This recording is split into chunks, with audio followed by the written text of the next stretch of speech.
I know that they saw it coming just because in high school I was like, you know, I'm getting out of this town and I'm not coming back. It's nothing about you, but I just like, I can't wait to get out and live my life.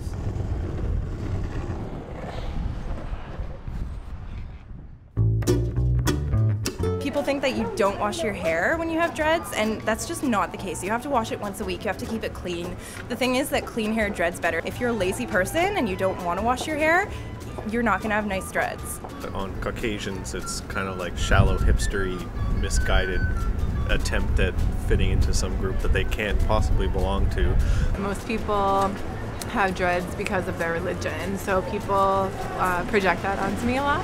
Fairy tales and stories we've been told, rainbows leading to a pot of gold.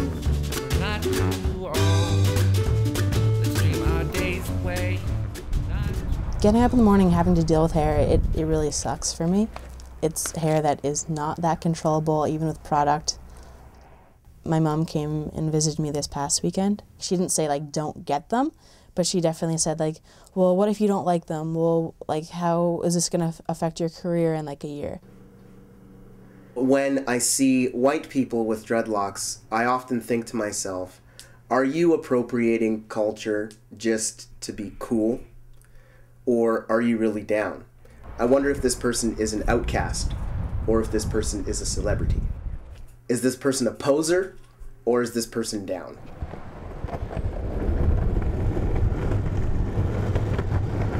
Last summer, after coming back from Uganda, while I was there, I had my whole head braided, and I really liked it, but by the time school came around, they were starting to grow out, and it just didn't look that good, and it was just like, okay, I need a change from these. When I meet a person who is African that's a dreadlock, I assume that they know something about Rastafarian culture and are not fighting against that culture. I think when my friends said, like, you know, you could pull off dreads because with the braids, like, they're in some ways similar. I don't know, I'm young now. It's not like I'm living, like, to please anyone. As far as how I look, why not?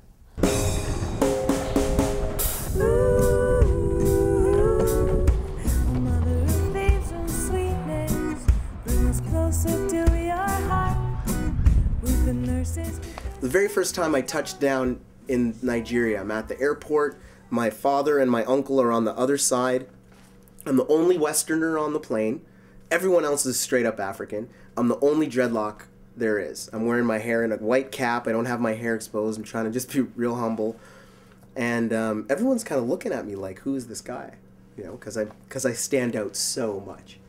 And I got to the little counter, and the woman looked at my passport, and in my passport I have my locks. And she looked at my passport, and she looked at me. She looked at my passport, she looked at me. She said, where are you from? I said, I was born in Canada, but my father was born in Nigeria. And she said, so you're Rasta? I said, yeah, pretty much, I guess I'm Rasta. And she stamped my passport. She said, welcome home, Rasta. Boom. And everyone in line started clapping. You know, and I'm like, wow.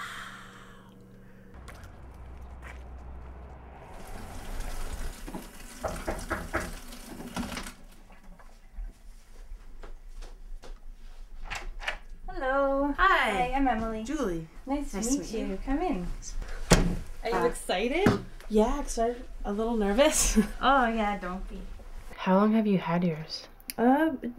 Just over 9 years of it. Wow. When I first got them, I was 15.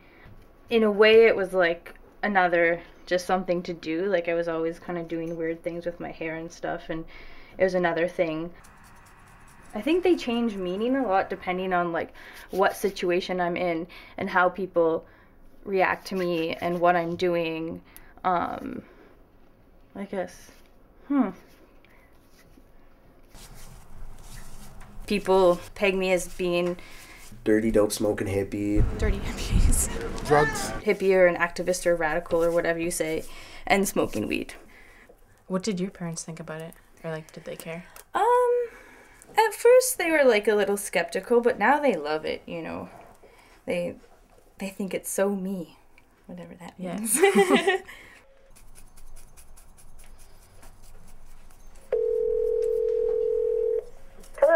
Hey, Mom. So, what do you think about me getting dreads? Well, personally, if you had to get, like, parental consent, I wouldn't give it. Why? Like, people don't see dreads as a viable, form of expression, of acceptable social expression. Like, I think of things like, is that going to be difficult to sleep on? All those little ropes all over your head. Is it weird sleeping on them? No, it's actually can be very convenient. You can like form them into like a pillow. It just seems very out of character, just because how you've always been with your hair, and wanting it just clean and tidy. And I don't think of that with dreads. Then we think of the word dreadful.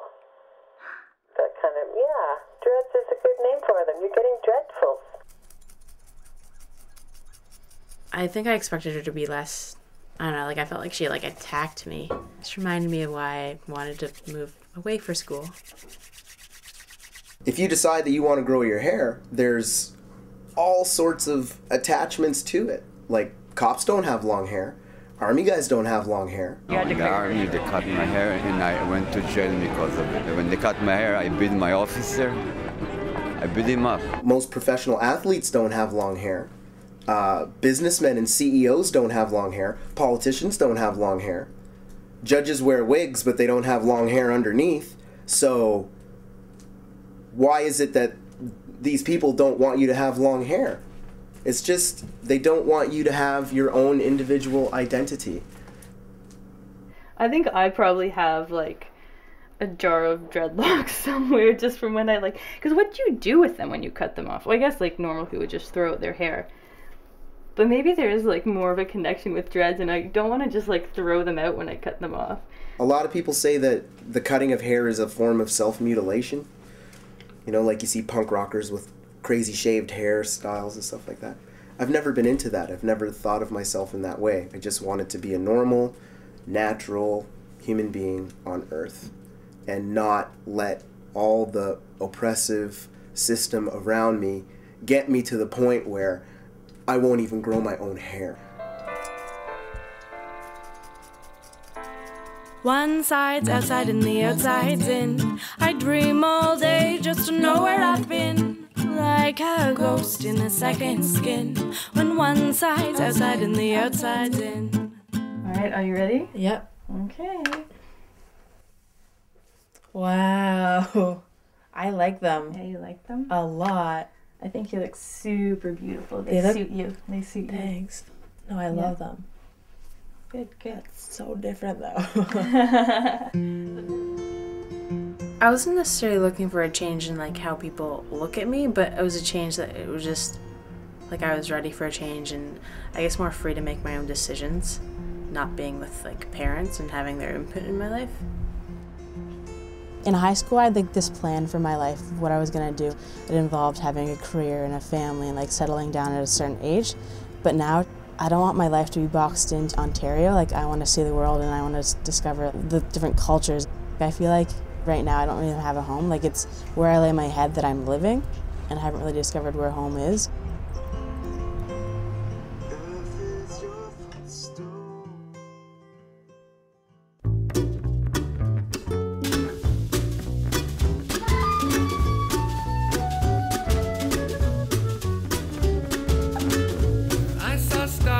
Falling to the ground. I tried to warn you, but you weren't around. So I went home, where our hearts can grow.